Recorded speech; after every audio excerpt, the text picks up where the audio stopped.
So Deeksy there, what do you make of this game after seeing the Montreal Canadiens stand up against the Edmonton Oilers, get a point out of that game, get 2 points out of Colorado? What do you make of their performances lately? Well, you know something, you got to be proud of the effort from the Montreal Canadiens. They're not expected to do much this season. They're still very much in a rebuild, but to get 3 to 4 points from the Edmonton Oilers and the Colorado Avalanche after watching the Toronto Maple Leafs just flop 3 games in a row after being up 3 goals on this very same Colorado team, it's better feeling than I ever thought I'd experience in my whole life. Oh man, that's good entertainment. That's good entertainment, eh? Welcome to the show, you crazy freaking people. I don't know who you are at this point. You know what? When games like this happen, when there's a lot of excitement, more of you guys seem to tune in because you know me, I'm all about the Habs-ativity, baby. When the Habs are doing well, when there's good energy and a good performance from the Montreal Canadiens, you know me, I like to get fired up and celebrate. And how the heck can you not? After that game, there is so much to break down in a game where I did not expect to be coming down here to the studio to do a video where I was this fired up and excited, getting a regulation win against the Colorado Avalanche. You guys, did you expect that tonight? No, you didn't. No, you didn't. Don't lie. All right. So there's a lot to break down from that game. Let's start right from the end forward because let's go right to the climax of the show. One man ARMIA, Mario ARMIA himself, with the game-winning goal. What a story. What a story UL ARMIA has become, coming up from Laval earlier this season, where everyone said he should go back to about 2 weeks ago. How it has now 7 goals with the Montreal Canadiens. No assists, but he's got 7 goals, and he's looked really good. And in this game, the board work, the battles along the boards, the way he gets pucks loose, the way he retrieves pucks back and uses his size. What a concept. Uses his size in front of the net and buries in a backhand falling down goal to help seal the deal for the Montreal Canadiens. The Colorado Avalanche, like the last 2 games, all Habs fans, if they're honest, can say that they were doing was envying everything we don't have right now on the Montreal Canadiens. You got the Edmonton Oilers before this game, the best player in the world, and maybe the second best player in the world tonight in Nathan MacKinnon. So you got the Edmonton Oilers. The Canadiens are able to keep it 1-1 all throughout that game on Saturday and get to overtime. They lose on a power play on a 4-on-3, which can happen from any team. I don't care who it was, whether it was Edmonton or not. And then you get a performance like this tonight where the Colorado Avalanche could have really buried the Canadiens, but what sparked the Canadiens was their penalty kill. Their commitment right now to team defense is absolutely what's giving them this much success this season, which is only 500 hockey at best. But they're still not completely out of the playoff picture at this point. They're only 6 points out of a wild card spot at this stage in January, mid-January. And just the way they allowed the penalty kill to bring them back momentum. There was a 5-on-3. And when you got a 5-on-3 with Cale Makar, who had a goal and assist in this game, and his shot is deadlier than ever, and Raphael Harvey-Pinard knows all too well now as well, how do you stop it? How do you stop a power play that's as lethal as the Edmonton Oilers with McDavid and Draisaitl? And then you got McKinnon, Rantanen, Cale Makar could just run a power play all by himself. That's how good he is. He's the best power play quarterback maybe of this century. Not maybe. I mean, I think it's very, very clear he is. He's also tied, Cale Makar is, with 75 goals for the already on the all-time list for defensemen for the Colorado Avalanche. That's how good he is at the age of what, 24, 25? Like, he's unbelievable. So we all expected, at least I expected, that the Colorado Avalanche were, I didn't know what to expect. Let's just say that. I have not known what to expect from these Montreal Canadiens this season, but, Ross Colton opens the scoring. Jonathan Drouin making his return to the Bell Center, only gets about half the amount of booze that McDavid did, but he gets an assist on the opening goal of this game, and it starts off pretty well for Colorado. But then our boy, insert number 20, and you saw the nickname in the title of this video. I finally came up with a nickname for this top line that I think could actually works. That I think could actually work. What was it again? CAUF-ZUK-SKY. CAUF-ZUK-SKY. Yep. I hope you heard it here first. CAUF-ZUK-SKY. Is it going to? I don't know if it's going to work. We're going to go with it for now. 5 points total from Caulfield, Slavkovsky, and Nick Suzuki. Man, it's going to be a tongue twister. But what I meant to say was Slavkovsky's 5th goal of the season on a power play The Canadiens had 2 power play goals in this game. Mwah. God bless them. What was the total here? The Canadiens were 100% on the power play tonight, 2 for 2 on the power play as Juraj Slafkovsky gets his own rebound on a pass from Nick Suzuki, who had an outstanding game, by the way. Captain Nick getting feisty with Nathan MacKinnon. I love the gamesmanship. I love it. So Slav bangs in his own rebound. He's feeling good about that. He registers 6 shots on goal in this game. Shout out to Joshua Waugh also, who got his first registered shot on goal in the NHL tonight. It was a good opportunity. It actually looked exactly like Devin Taves' goal later in the third period, the opportunity that Joshua Waugh got from the exact same spot on the ice. And then in the second period, Cale Makar, minute into the period, he just does Cale Makar things, and he scores a wicked slap shot, assisted by Sam Girard and Nathan MacKinnon. But McKinnon's already got 47 assists on the season. Was it 47? Yeah, 47 assists, just ridiculous at the halfway mark. McKinnon's unbelievable.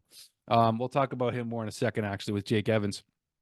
And then Raphael Harvey Bedard himself, credit Hockey Junkie as always, because you're always going to get the credit for that name. It's not mine.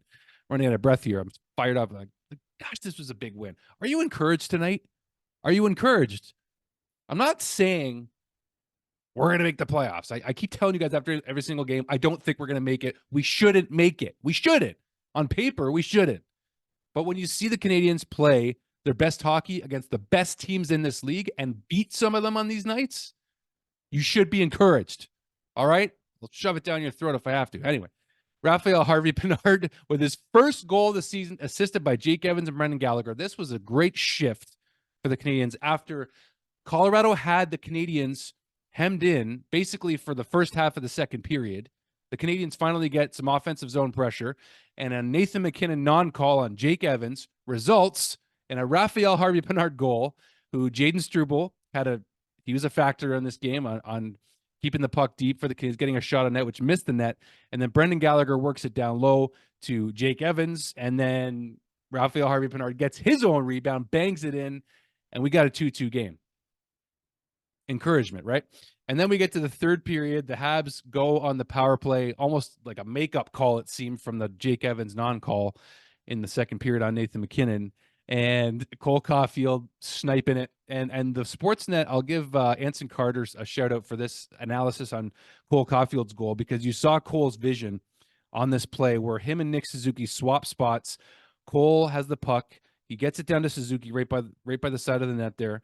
And then Cole goes down to the side of the net, tries to read the play ahead of time to see where the Colorado defenders are. He gets the puck back, and he just goes top corner. And it's just feel-good times for all of us, because we know that Nick Suzuki, Caulfield, and Slavzuki. I'm just gonna have a tongue twister. I haven't been drinking, so might have to have a celebratory drink after this one. But Caulfield gets it top corner. He buries it on a nice feed again from Nick Suzuki. Mike Matheson gets his 25th assist of the season. Underrated Mike Matheson, his offensive play anyway. I know he gets ragged on from his defensive mistakes at times, but Mike Matheson's been solid, and he was solid in this game. And then what do you know? Devin Taves from Mikko Rantanen and Cale Makar. Makar got 3 points in this game because Makar is unbelievable.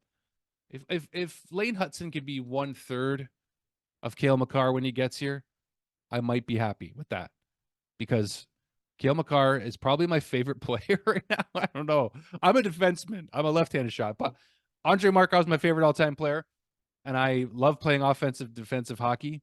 It's the best position to play. You get a lot of puck touches. Personally, I love it. And Cale Makar is unbelievable. Like, he's that good, and there's a reason he's on the cover of NHL 24. Like, the guy's an all-star of all-stars, of the likes we have not seen. It's so fun to watch this guy. I can't give him enough credit. So for all you Colorado Avalanche fans, that if you are tuning in, bless your hearts. He's unbelievable. Unbelievable. You'll know the reference. If you know it, you know it.